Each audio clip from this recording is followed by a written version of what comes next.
The views and opinions expressed in this podcast do not necessarily reflect the views or positions of ACUMA, its board of directors, its management staff, or its members. The podcast discussion presented is conversational in nature and for general information only.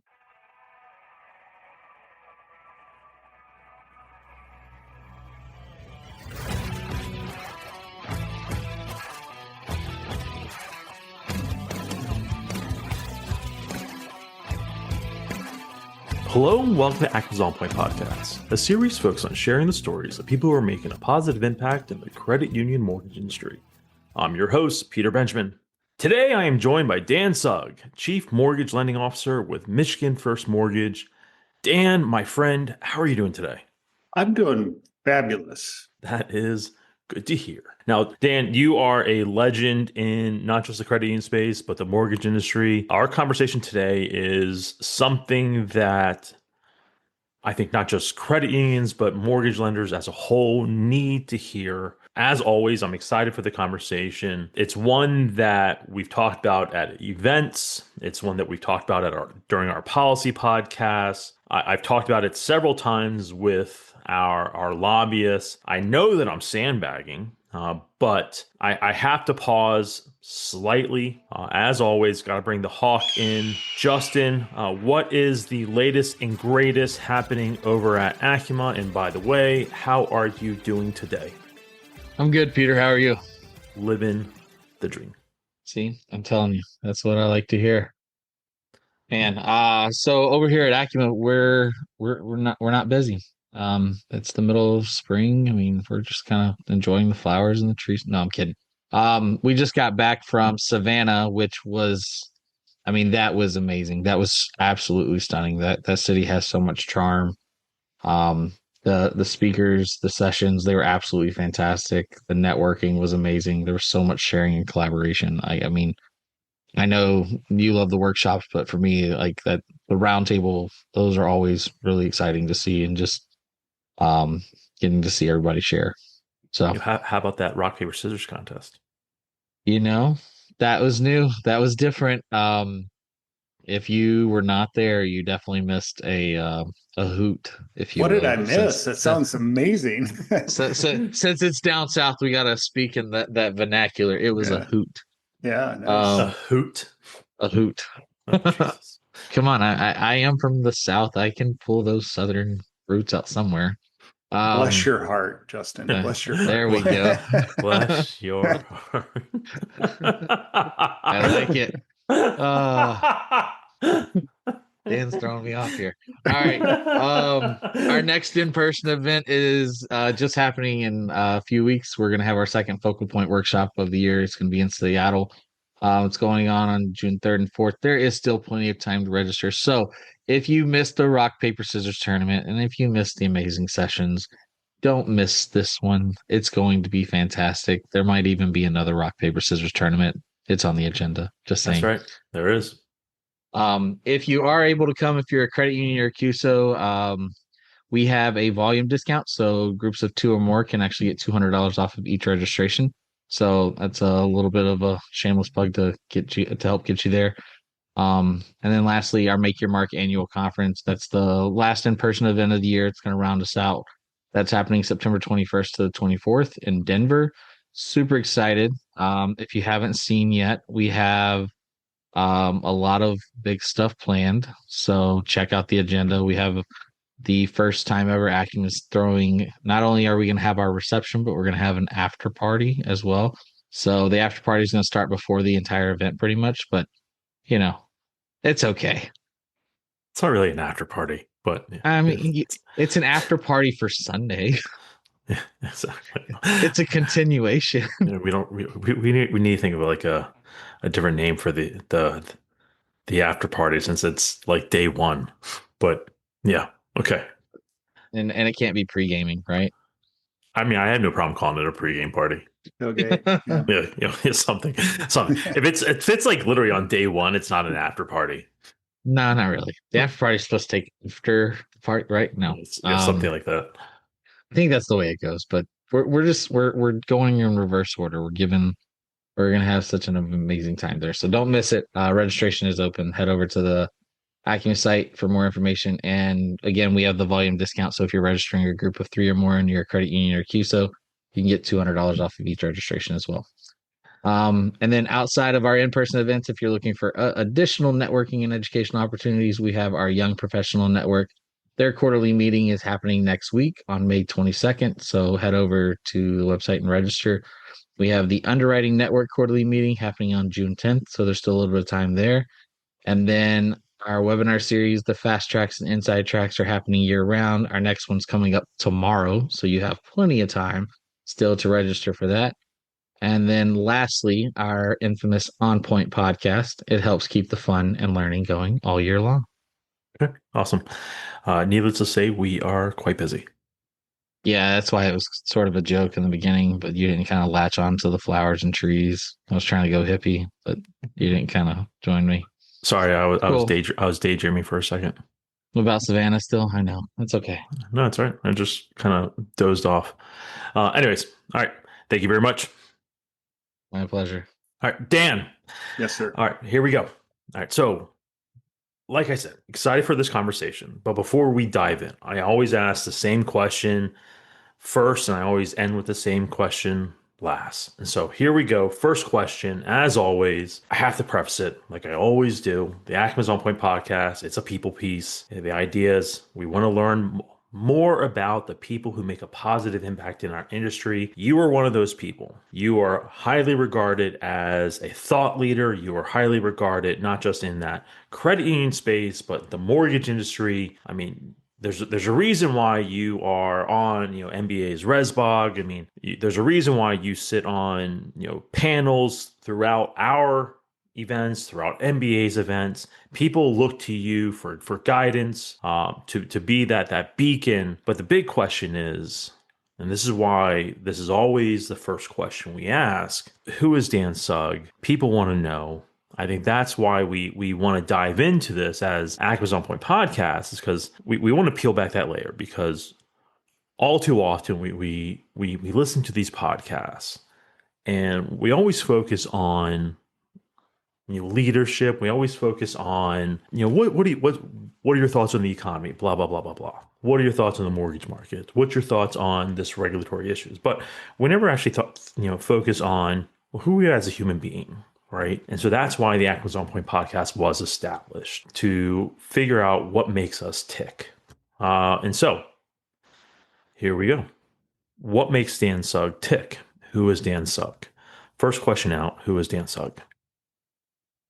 Well, I think it probably, first of all, thank you for having me on the podcast today. It's been quite an honor to be asked, and certainly I look at these opportunities really get to know the audience a little bit better, and certainly learn a bit more about the industry. But if you look back at my career, I didn't start in the mortgage business. I started in the manufacturing business, and it really was a family-run kind of convenient thing to do after secondary education, was to jump into the family business. And ultimately, I would probably still be there if that didn't come to an end. Really not on my own volition, but through a sale, I ended up finding myself looking for a job. And I went to the last person, Terry Conway. He's still in the business. I went to him because he had just done my mortgage. We had just built a home. And I said, man, he drives a nice car and seems to know what's going on. And I think he really ultimately would be able to give me a good look at the mortgage business. And,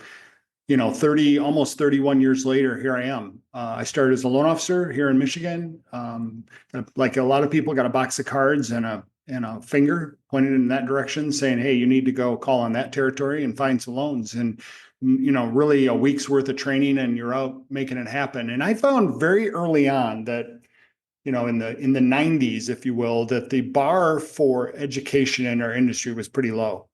And I said, if I'm going to make this, I need to feel confident. I need to train myself. And that's really kind of how I got my basis for the rest of my career. Couple that with some very early advice from my brother who was in the business. He said, align yourself with an organization that shares the values of what you want to accomplish.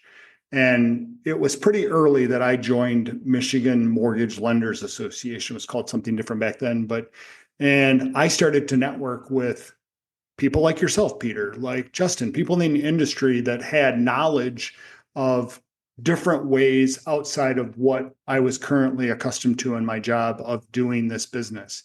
And I started to get a reputation that I was willing to do the hard work, that I was willing to learn the processes and certainly the procedures and the guidelines.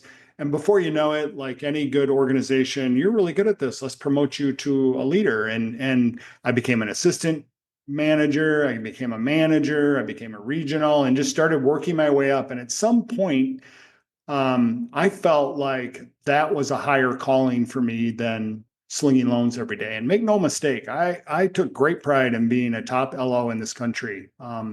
At one point, in probably the slowest year in our mortgage business in 2000, I did, at that time, over 400 closings personally. And that was a big number back then.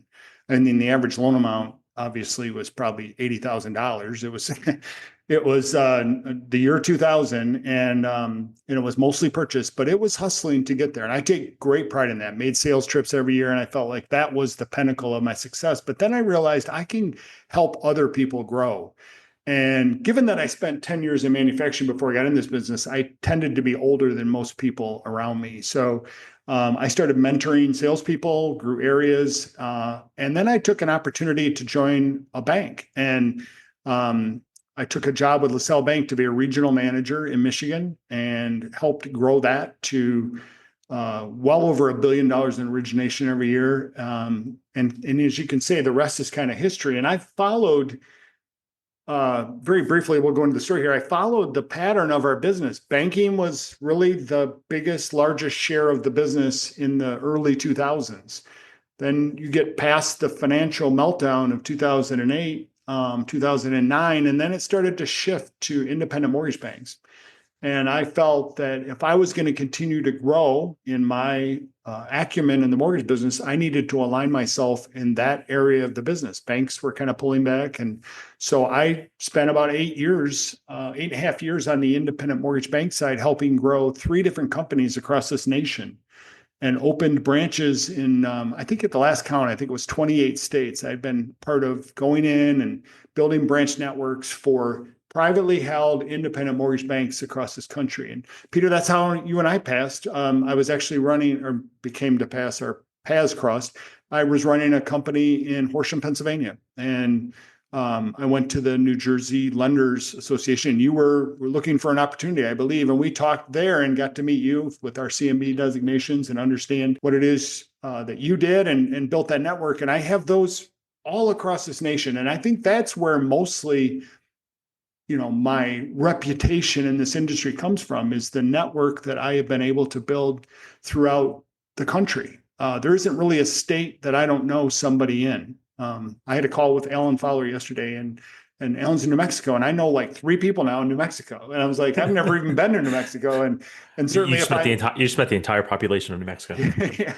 Yeah. So certainly understanding the value of an association like ACUMA, like the MBA, like lenders. There's a number of associations out there that you can belong to, and paying the dues is the easy part. Engaging and advocating and involving and engaging with the association is the part where the real value is. And that's what I've really focused outside of my day job on, is building that network for me. And it certainly has served me very well. I sit on a number of advisory boards today, both with Freddie Mac and Lenders One, and in my involvement with MBA, certainly with the RESBOG committee. I'll be chairman of RESBOG. I'm vice chair now of RESBOG next year, and sitting on the board of directors for MBA. It's been eye-opening to me, the level of certainly connections that I've been able to build and access, and help me become a better, stronger person in this mortgage industry. Okay. That was perfect. Which kind of is an excellent segue to, the topic and why I'm so excited about it, and why you are the perfect person to talk about this topic. And like I said, this is a topic that we have talked about several times at our events and on this podcast, but the policy episodes. It is the idea of backsliding that our industry could potentially do as a result of the things that are happening in DC. And, as you and I both know, and as we've discussed and read in various publications and watched on the news, the administration and the things that the lawmakers are currently doing are radically changing our industry in ways that we have not seen since Dodd-Frank was established, right? Yeah. But in this case, it's a reversal of things that we have been doing since Dodd-Frank, right? We're basically turning back the clock. Yeah. And so, the conversation is really focused on, that like you and I said, that backsliding, the changing of gears and going back in time, 2007, 2006, 2005, 2004.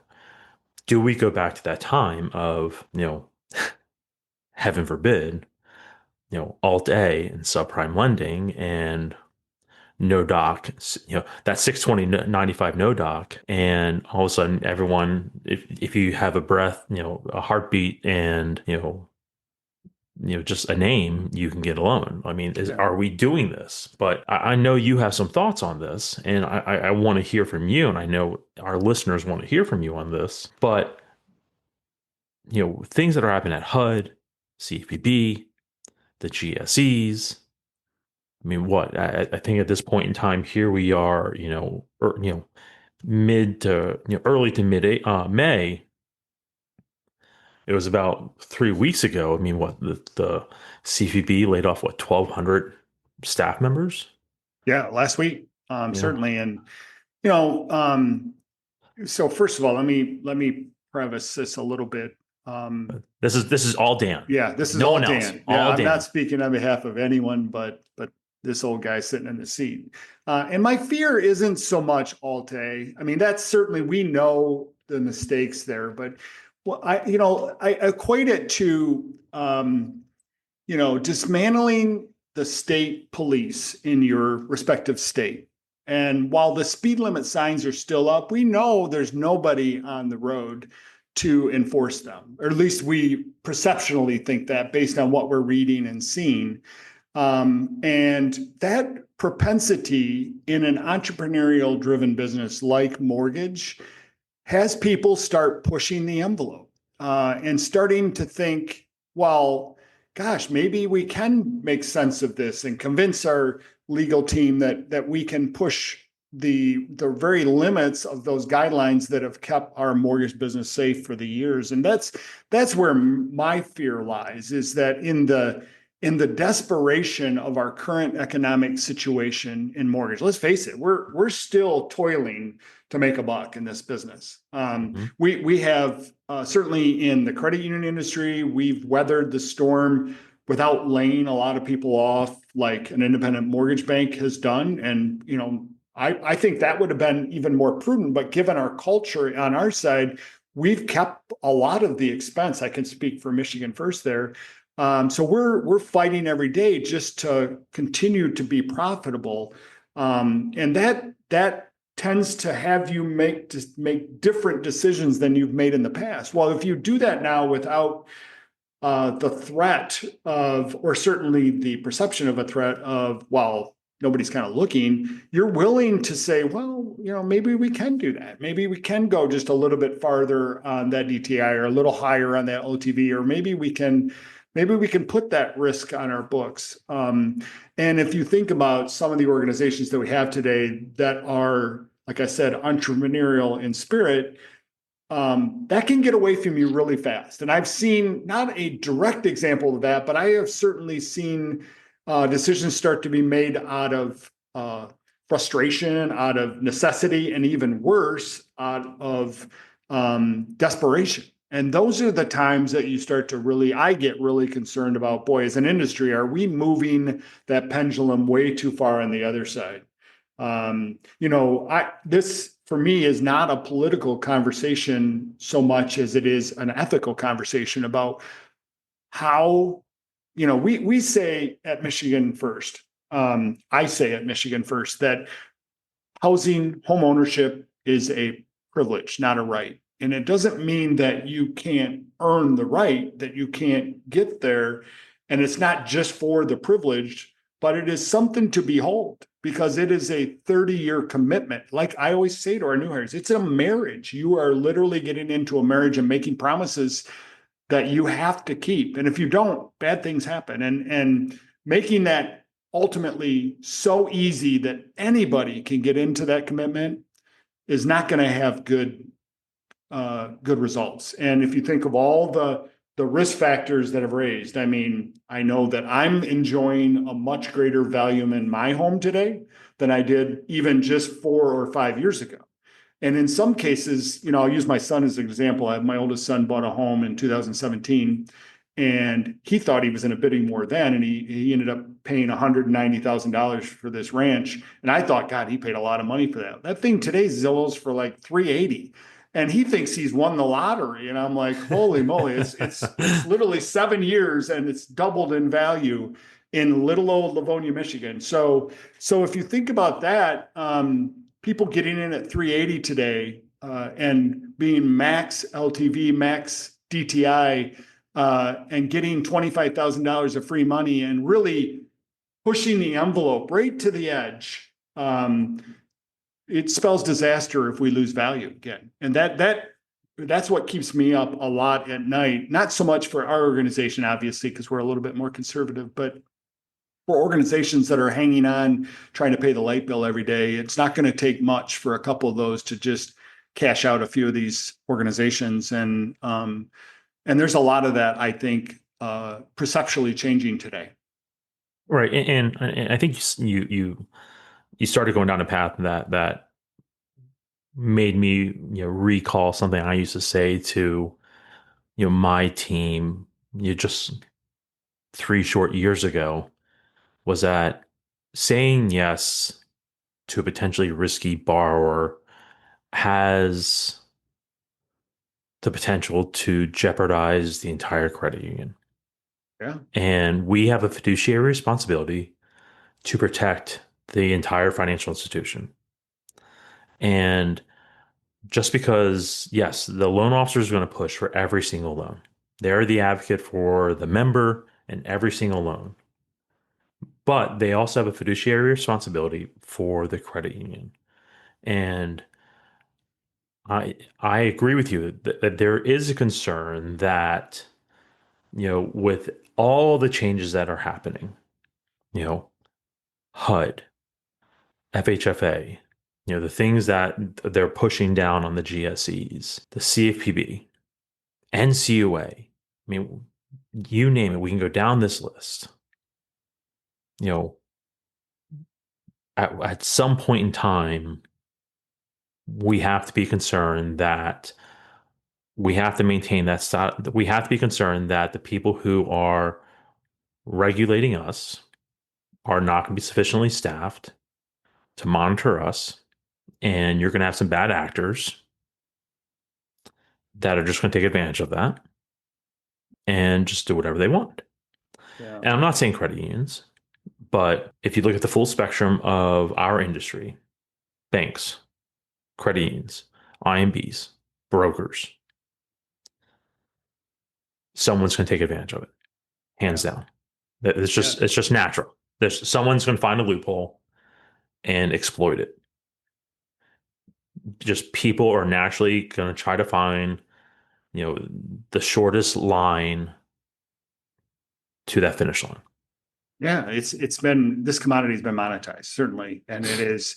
There's certainly a free market capital society, a balance, if you will, that I think this industry enjoys.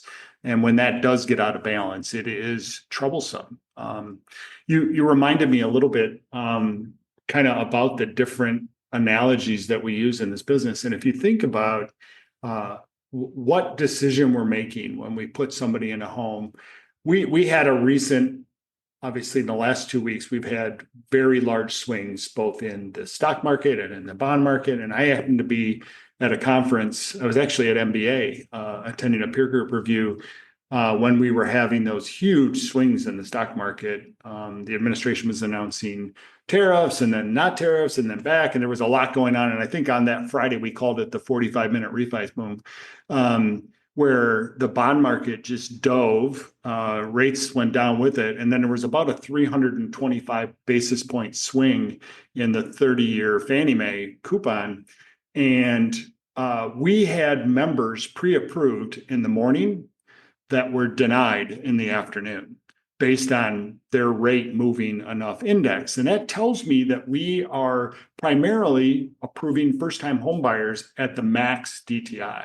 And if you think about the commitment to home ownership and the idea that, that people get into homes that they can afford and be successful homeowners, when it can be jeopardized interday based on the dealings of our current administration or current Congress or, insert any economic event, that puts us at jeopardy as an industry. It puts our homeowners at jeopardy of being successful. And ultimately, if we could go into the GSE reform, but ultimately without that federal commitment or that backstop on our industry, we wouldn't have a 30-year fixed rate mortgage. We would be dealing in arms and balloons today if it was all privatized. And I think that's important to remember, that the Fed plays a pretty good role in our industry at giving the space for us to be entrepreneurial and advocate. But you can't have it both ways. You can't have a set of rules, but nobody to enforce them. Because left to our own device, we will, as an industry, we will push the envelope. That's how we're built. And that is, like I said, that is concerning for me and certainly I think for others in the industry. Right. I think we have to remind ourselves that we are fortunate to have that 30-year fix. Other countries do not. They do not. Yeah. And, that is a privilege that we have. And at any point in time, I hate to say it, it could very well be taken away from us. Yeah. And obviously being at NAC, Peter, I think you were there and advocating on the Hill. And I know that ACUMA does that work too. That was one of our talking points. We are the gold standard of home finance. We have the strongest, certainly real estate finance community, industry, and system in the world. And that would be in jeopardy if that changed, for sure. And I think, you touched on a little bit, there are a lot of good things happening. Well, certainly economically good things happening. The federal government is not a revenue machine. It is a 100% expense. And it's always good to review and make sure that there is no waste or fraud. I don't know that anybody would argue that point. But I get a little bit concerned that they're so fixated on cut the number to the bone that we'll go past some of the backstops and some of the support that we actually use in the industry. And I find it very ironic that I'm sitting here advocating for a CFPB that is adequately staffed when, 10 years ago, we couldn't even say that name without changing the letter F to something else. I promise I wouldn't say that, but yeah, so it is ironic, but what we've learned is that, those guidelines can be useful when the balance is correct, working with industry, working with organizations like ACUMA, MBA to form the policy that works for everyone. Right. I mean, but here's the thing. There has to be, and you said it and you hinted at it, there has to be that balance, right? You can't strip something down to bare bones. Whether it's a GSE or another form of regulator, it can't be stripped down to bare bones. Because here's what's going to happen. Politicians come and go. Midterm elections come and go. And the administration is going to change, and it has the potential to change parties at any point in time. What happens when it goes from Republican to Democrat? And the next administration is a Democrat, and that Democrat administration wants to ramp back up. I'll use the CFPB as an example. They're going to come back in force. And anyone who did that backsliding and took advantage of these loopholes and the fact that the CFPB didn't have the resources to enforce every single regulation that was out there, you better believe they're going to start targeting you. You better believe it. We've already seen it. We've as much as we'd like to think that the CFPB has not been politicized one way or the other, it certainly has. I don't know that any common sense. I got to be careful here. Any person with using common sense would go in and thinking that the divisiveness of one way or the other is good for anyone. It's only good for a small percentage of people. And ultimately, there's a lot of good people that worked at CFPB. I mean, certainly, did they have waste? I'm sure of it. Every organization does. Did they have overreach? Of course. We've talked about that ad nauseum, but ultimately, it is there to serve a purpose and certainly make us stronger and more compliant and certainly more based in sound decision as a group, certainly. And this is from an organization that I've been at for the last 9 years that hasn't been in the direct purview of CFPB. But guess what? The NCUA takes their cues from CFPB. They take that guidance and certainly and are, another risk really without, the breadth at CFPB that we need is, and we've talked about this in a couple different venues, is the states seeing certainly their responsibility to step up, get our industry in line. And if you think you don't like the CFPB, if you're an IMB or a credit union that operates in several states, have 30 or 40 different sets of rules. And before you know it, you can't even lend in certain states. Like you're like, all right, I'm going to pull out of all these states. I'm going to do this because I can't abide. It's too costly to abide by those rules. And that's really where, in some regards, the CFPB has made it a level playing field and given the states the ability to kind of pull back on their regulatory enforcement and point to the CFPB in some of those areas. Oh yeah, I mean, trust me, I hate it. Working at an IMB and then having almost like a revolving door of states coming in. It was just back-to-back weeks, or when multiple states were in there at a time. That was the worst.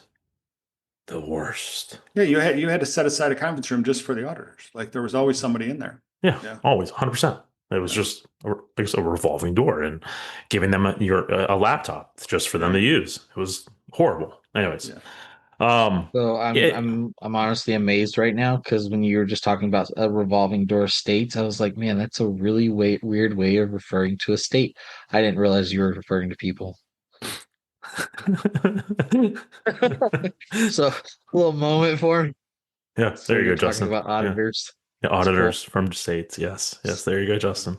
Welcome to the conversation. I mean, I've been here the whole time and I'm trying to follow along, but I didn't know we were talking about people in that moment. Can you not see my cue cards? No. We're talking about people. Thank you. But anyways, these are, and I do want to go back to something you said. There are and there were good people at the CFPB and GSEs and throughout the entire government that were laid off. But there also were bad actors, and there are bad actors in the mortgage business that remain. I mean, you could look at the recent fraud that happened at, was it Fannie or Freddie? Fannie. Yeah. Fannie. I mean, that. Yeah. I'm gonna make this explicit. That was shitty. Yeah. I mean, that should never have happened. Yeah. Right. But it is what it is.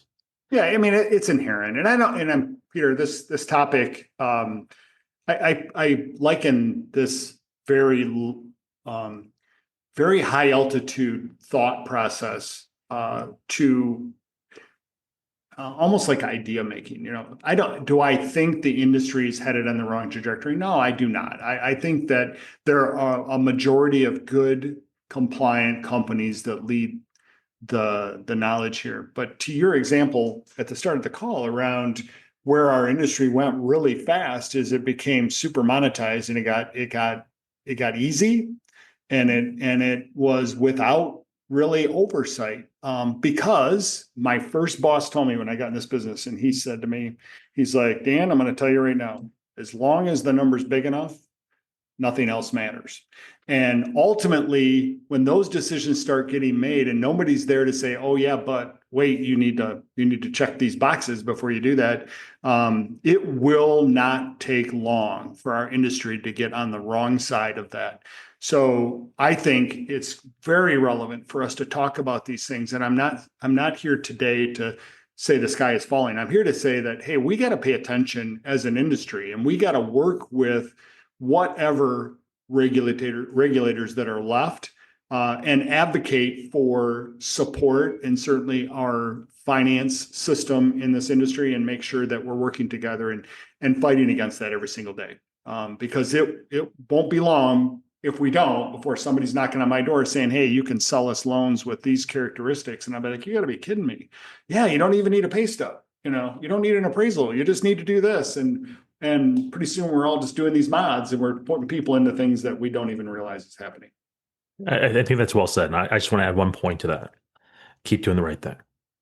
Yeah. I mean, for me, it's involvement. I've learned a long time ago that I am, and I've heard that other leaders say this, I'm not the smartest tool in the shed, but what I am is very well networked, like I said earlier on the call. And I try to build that synergy with people that are thought leaders and not always have the same thought as me, because that's when I really start to understand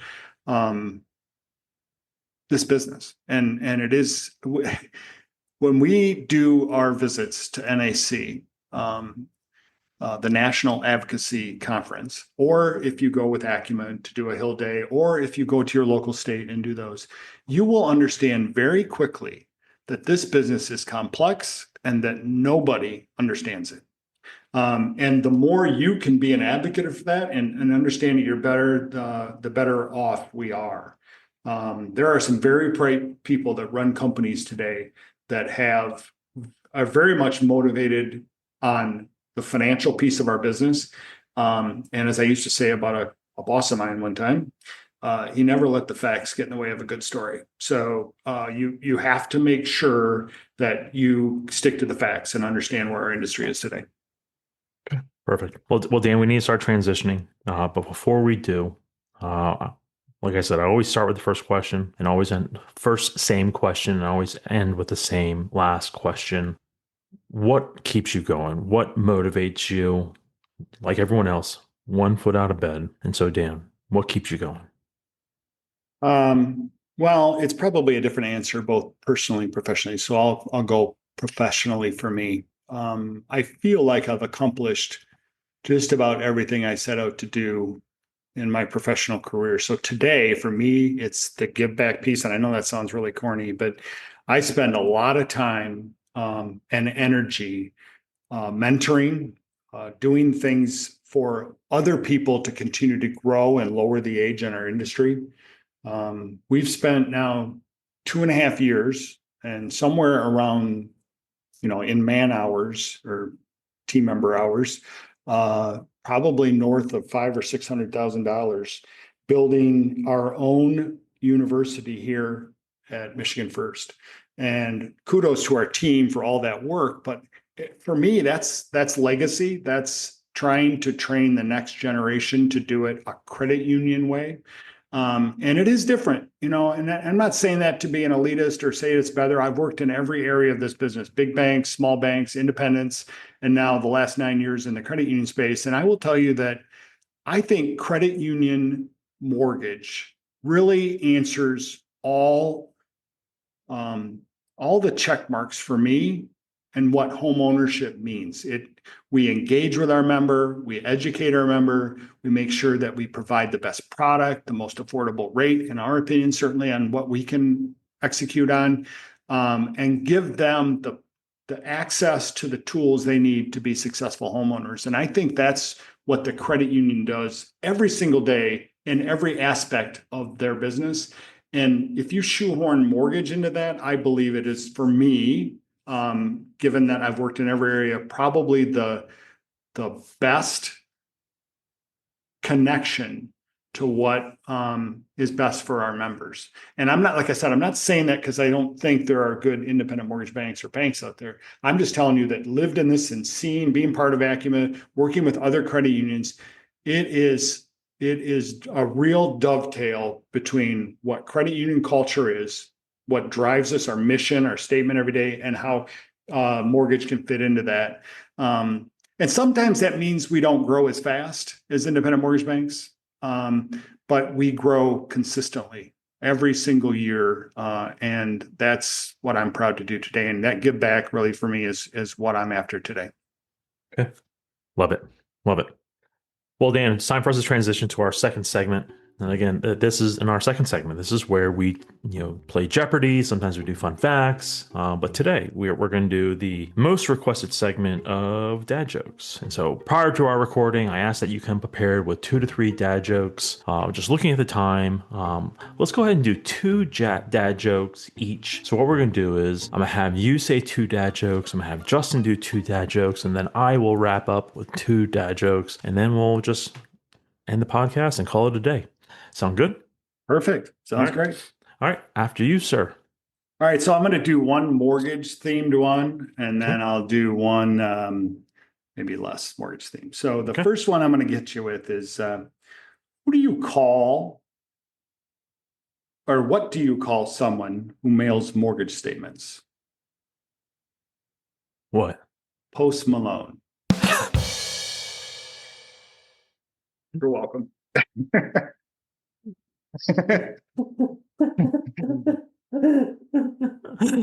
Okay. That's a good one.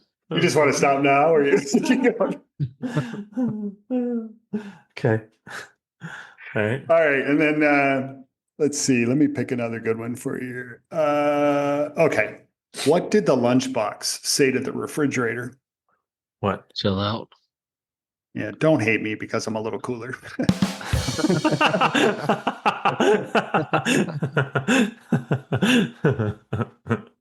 All right, Justin.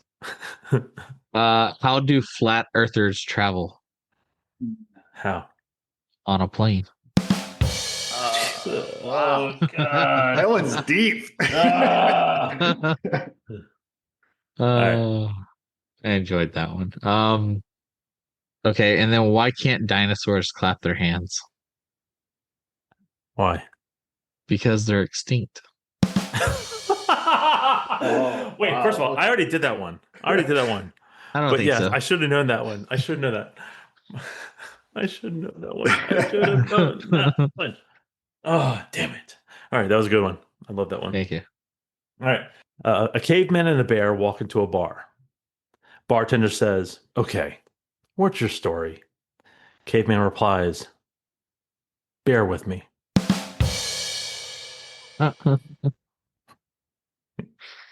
Okay. I meant to do a voice with that, but I didn't. Okay. What did Hulk Hogan ask in his art class? Rip my shirt. I don't know. What? I don't know. What you gonna glue, brother? All right. That's a pretty good impression. Thank you. Yeah. Thank you. All right. Well, that wraps up. Good stuff. That wraps up this episode's version of Dad Jokes. Well, Dan, thank you very much for joining us on this episode of ACUMA's On Point Podcast. Really did enjoy the conversation. And of course, appreciate everything that you do for our industry. And again, hope to see you soon, my friend. Yeah, thank you for the opportunity. And anytime I get to hang out with another CMB, it's great. So absolutely. Thanks, Peter. Absolutely. And Justin, thank you. Of course, it was my pleasure. And to all of you, we knew your time is valuable. Thank you for tuning in to the latest episode of ACUMA's On Point Podcast. We hope you enjoyed it. Until next time, be well, my friends.